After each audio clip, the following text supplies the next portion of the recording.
Shalom kekasih Tuhan Yesus Kristus.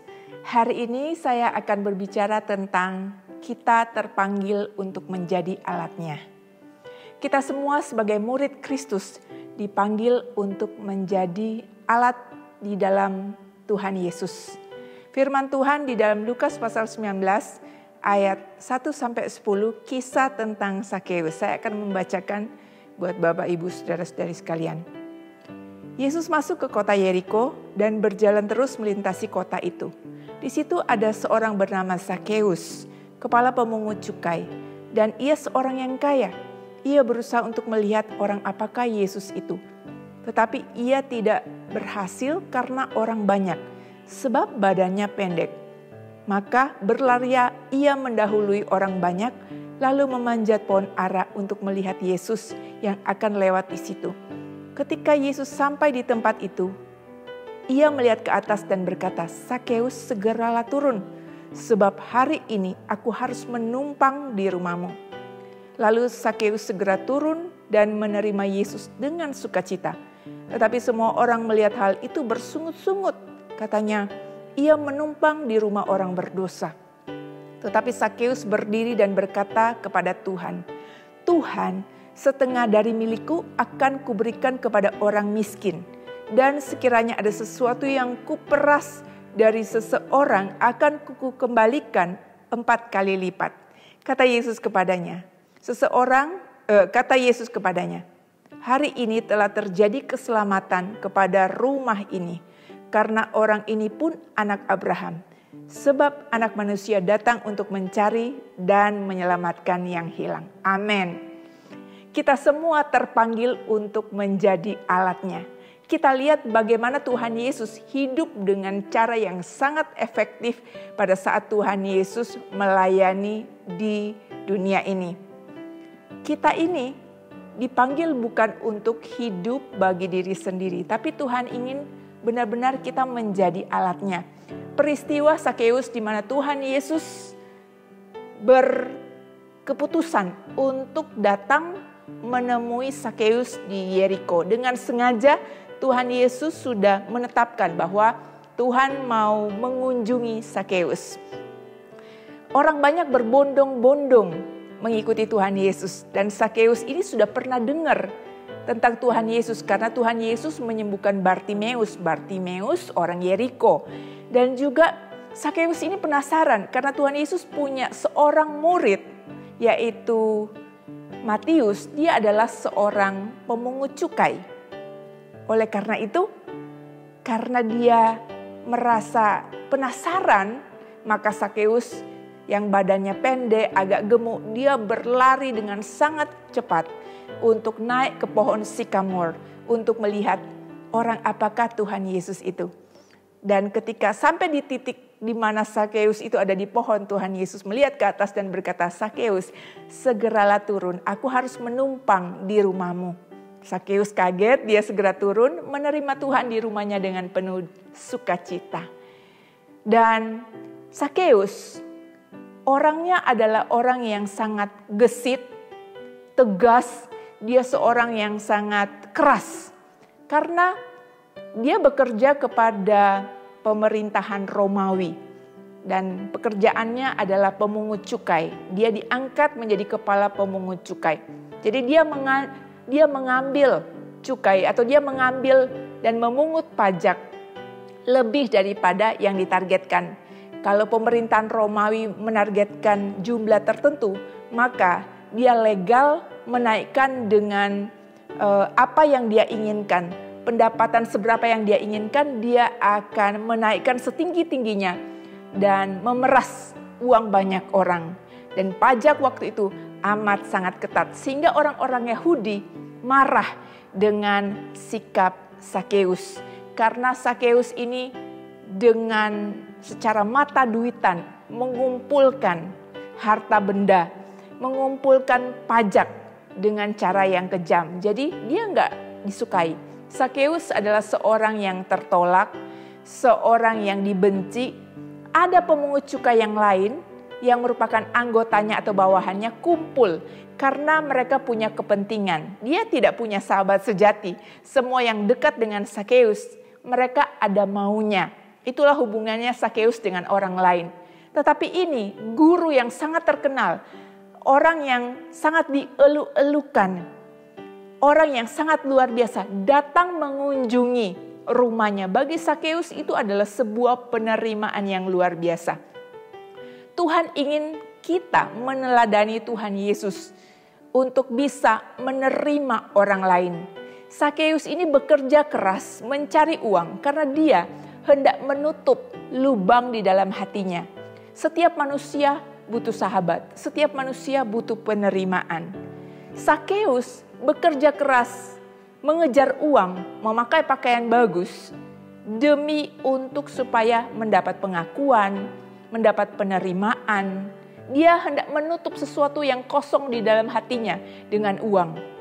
Tetapi hari itu dia dikunjungi oleh Tuhan Yesus. Dia mendapat penerimaan. Dia merasakan ada penerimaan dari Tuhan Yesus. Itulah sebabnya sebagai alat Tuhan, kita harus menjadi orang-orang yang menerima banyak orang. Membawa orang-orang itu kepada Kristus. Membuat orang-orang itu dapat merasakan kasih Kristus lewat kehidupan kita. Dan ketika Sakeus itu menjamu Tuhan Yesus, orang banyak yang lihat, protes. Mereka bersungut-sungut, mereka nggak suka, mereka marah. Kenapa Tuhan Yesus yang sangat terkenal, Rabi yang luar biasa, kok mau kumpul sama orang berdosa? Mereka bersungut-sungut. Itu yang sering terjadi di kalangan orang percaya, orang Kristen. Orang Kristen zaman sekarang terlalu jago untuk menghakimi, untuk lihat selumbar di mata orang lain, nggak lihat balok di mata sendiri. Terlalu banyak menghakimi, terlalu banyak membuat orang-orang yang seharusnya mengenal Kristus, mengenal Yesus sebagai juru selamat, bisa masuk ke gereja dan bertumbuh dengan tenang. Itu dihalangi oleh orang-orang yang seperti yang kumpul bersama dengan Tuhan Yesus, orang-orang yang suka bersungut-sungut. Kristen zaman sekarang banyak orang yang mulai menghakimi orang lain, mulai menilai orang lain, sehingga dari yang awalnya hatinya mau ikut Yesus jadi nggak jadi. Saya kasih saran ya, yang paling praktis. Kalau kita nggak bisa berbuat apa-apa, membuat orang itu bisa mengenal Kristus dan bisa beribadah dengan baik, lebih baik diam. Jangan menjadi orang-orang yang menutup pintu bagi orang untuk mengenal Kristus. Kalau kita nggak punya kata-kata yang baik, kata-kata yang membangun dan kasih, lebih baik nggak usah berbuat apa-apa. Daripada menilai, menghakimi, menghancurkan orang lain, sehingga orang lain tidak dapat pergi kepada Kristus. Jangan jadi penghalang, sama seperti orang banyak itu. Sakeus mendengar orang banyak itu bersungut-sungut, tapi hatinya tersentuh oleh Tuhan Yesus yang tidak mendengarkan mereka, tapi tetap follow up Sakeus. Tetap masuk ke rumahnya, makan bersama dengan dia dan orang berdosa yang lainnya. Disitulah Sakeus merasakan penerimaan dari Tuhan. Dia merasakan jamahan dan dia berkata, Tuhan, setengah dari hartaku akan aku berikan pada orang miskin. Dan sekiranya ada yang aku peras, akan aku ganti 4 kali lipat. Padahal Tuhan Yesus gak suruh. Tuhan Yesus hanya menjamah dia, menerima dia. Ketika saya baca kalimat itu, yang saya rasakan adalah perasaan Sakeus yang penuh dengan kasih Kristus. Perasaan Sakeus yang terharu oleh karena penerimaan Tuhan Yesus. Betapa kalau kita lihat sederhananya apa yang Yesus kerjakan, yang kita bisa kerjakan, yaitu penerimaan dan kasih. Jangan terus menuding orang lain, menyalahkan orang lain, menghancurkan orang lain. Kalau nggak bisa angkat, diamlah. Lebih baik tidak berbuat apa-apa daripada menghalangi orang-orang itu datang kepada Kristus. Dan ketika Tuhan Yesus mendengar itu, Tuhan Yesus berkata, sesungguhnya keselamatan sudah datang di rumah ini. Maka Sakeus dan seluruh keluarganya diselamatkan oleh Tuhan Yesus. Oleh karena Tuhan Yesus menunjukkan pelayanan dan menjadi alatnya itu seharusnya seperti apa. Tuhan memanggil kita untuk menjadi alatnya, untuk menjadi perpanjangan tangan Tuhan. Saat ini Tuhan Yesus ada di sorga, yang ada di bumi itu kita. Kita yang terpanggil mencari yang terhilang. Kita tahu Tuhan Yesus ada memberi perumpamaan 100 ekor domba. 99 ditinggalkan karena sudah aman. Satu domba itu dicari. Kalau kita sayang pada Tuhan Yesus, maka di momen Natal ini kita mau jadi alatnya. Mencari satu domba yang terhilang bersama-sama dengan Tuhan Yesus. Saya berdoa, bilang sama Tuhan, Tuhan, saya nggak mau menjadi 99 domba yang ditinggal oleh Tuhan karena sudah aman. Saya mau jadi domba, satu domba dari 99 domba itu yang ikut gembala saya, yang ikut Tuhan saya untuk mencari satu domba yang terhilang. Jangan tinggalkan saya, mari Tuhan pakai kita semua untuk menjadi alatnya. Amin ya Bapak Ibu ya. Mulai sekarang ingat bahwa kita terpanggil untuk menyelamatkan yang terhilang. Dia sebelum naik ke surga mengutus kita untuk memberitakan Injil kemana saja kita pergi. Dan penyertaan Tuhan akan menyertai kita. Jangan biarkan momen kelahiran Tuhan Yesus hanya kita rayakan dengan baju baru, dengan makanan enak, dengan berpesta, atau bahkan dengan kue dan sajian-sajian yang menyenangkan. Semua itu baik, tapi ingat, esensi Tuhan Yesus datang ke dalam dunia untuk menyelamatkan yang terhilang. Jangan lupa kita tahu bahwa kado terindah kita kepada Tuhan adalah melakukan apa yang menjadi isi hati Tuhan. Setelah kita diselamatkan, kita pun membawa orang-orang yang terhilang kepada Kristus. Jadi pakai momen Natal ini untuk sungguh-sungguh menjadi alatnya Tuhan Yesus. Amin. Saya rindu untuk mendoakan Bapak Ibu Saudara agar Bapak Ibu Saudara dapat menjadi alatnya Tuhan. Jangan terus terfokus pada diri sendiri. Masalahku apa, pergumulanku apa. Mulai berdiri, bangkit, berjalan bersama dengan Tuhan. Masalah akan selalu ada, tapi banyak sekali orang yang terhilang yang membutuhkan kasih Kristus. Mari kita berdoa. Tuhan Yesus, Engkau terbaik bagi kami semua. Terima kasih telah menjamah kami, telah menjadikan kami murid-murid-Mu Tuhan.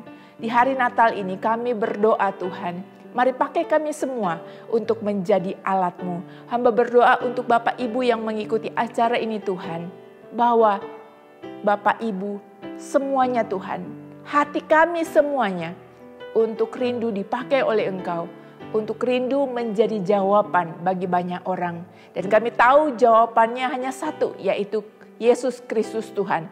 Semua membutuhkan Engkau. Pakai kami menjadi saluran berkat-Mu, menjadi alat-Mu yang efektif. Kalau ada di dalam hati anak-anak-Mu keraguan, ketakutan, kekhawatiran, mari angkat semuanya itu Tuhan. Biar hati kami bersih, mencari Engkau, mengasihi Engkau, dan menyelamatkan yang terhilang. Terima kasih Tuhan. Di dalam nama Tuhan Yesus kami berdoa. Amin. Bapak, Ibu, Saudara, selamat Natal dan terus jaga kesehatan. Tuhan Yesus memberkati.